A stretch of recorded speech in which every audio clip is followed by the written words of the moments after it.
When and why did Rav Soloveitchik ever deviate from the customs, from the Minhaigm of the Soloveitchik Brisk family traditions?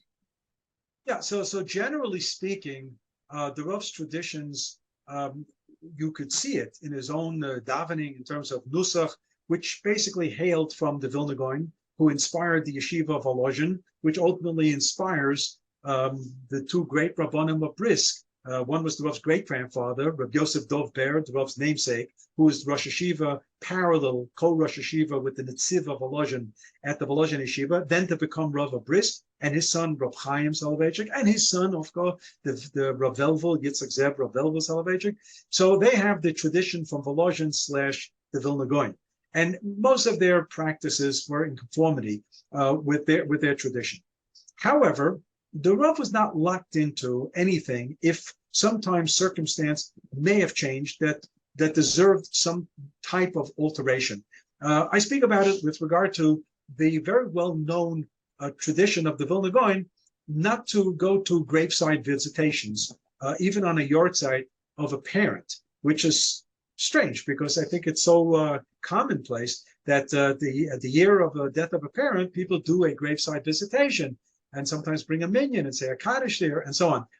The Vilna Gaon was a little bit nervous about making gravesites into big splashes, as we know occur in various circles, i.e. Maron, Shem Baruchoi, Uman with Rav Nachman from Bratslav, in the Dimona with the Baba Sali. So these things have happened. We know that. And the Vilna Gaon was diehard against it.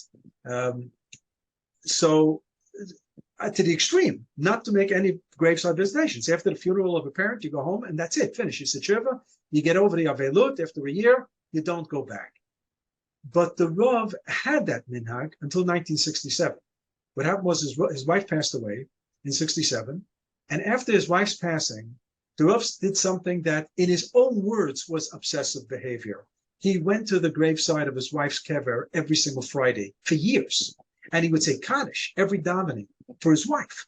And he was asked about this in a film that was made in 2005, 2006 called Lonely Man of Faith. He was asked about this, and he said in an interview, somebody spoke about this, and the Rav was quoted as saying, "What can I do? I can't help it."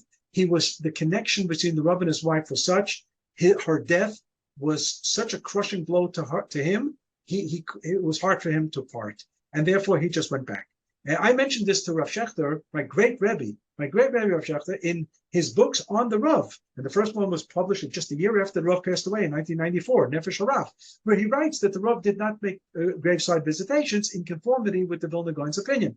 And I told him, I said, Rabbi, but the Rav went to the graveside of his wife every Friday. This is common knowledge. Everybody in Boston knows it. Half the people in New York know it.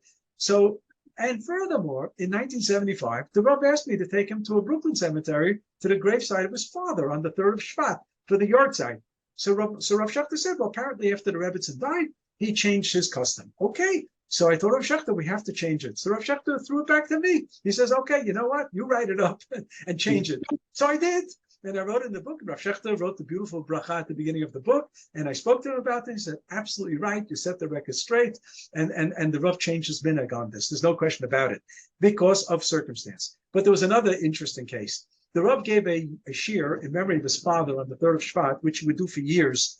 These were the magnificent 4-hour-long marathon shiurim in the presence of, and here I'm not exaggerating, 3,000 people, and no break in the action, non-stop shir, 4 hours. And he would have the people spellbound with halacha and then drush, homiletics. It was unbelievable. The year in 1979, the last one that I heard before my aliyah, and he spoke about Kiddush. And he spoke about Kiddush in the morning, among other things, and he said that the Rambam's opinion, before on Kiddush in the morning was simply to take a cup of wine and say Bor Pergaf. And he said that my grandfather Reb Chaim, that's what he did for Kiddush in the morning. So somebody in the crowd had the audacity, the courage even, to yell out. So what did the Rav do? He's saying my grandfather did Bor Pergaf. What did the Rav do? So the Rav said, well, I say V'shamru v'nei Yisrael Shabbos, and I say Zachos Yom Shel V'Kachai Al Kein Beirach. Why? So first he says, and this is a little fit of humor of the Rav, he says, because it's printed in the benches. And I'm telling you, 3,000 people just cracked up. It was everybody was on the floor, because we knew this was not an answer that the Rav would give. He gave it as just a funny thing, funny comment. And then he says, and don't you ever forget, I had another grandfather.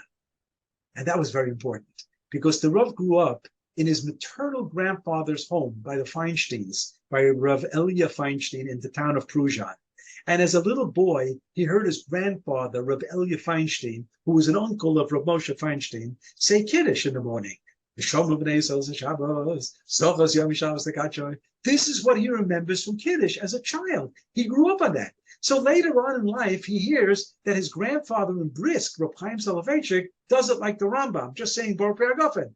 But you know, what you experience as a child lives on with you. So even though the Rabbi had the custom of Volozhin and probably hailed from the Vilna Gaon, which comes from the Rambam, the Rav felt very comfortable continuing. And then he told us, don't you ever forget, you're all hybrids. You all have two grandfathers. So while it's true that most of our customs come from the paternal side, but occasionally it's the maternal side that will have an impact on what becomes the minhag in your house. That was very instructive.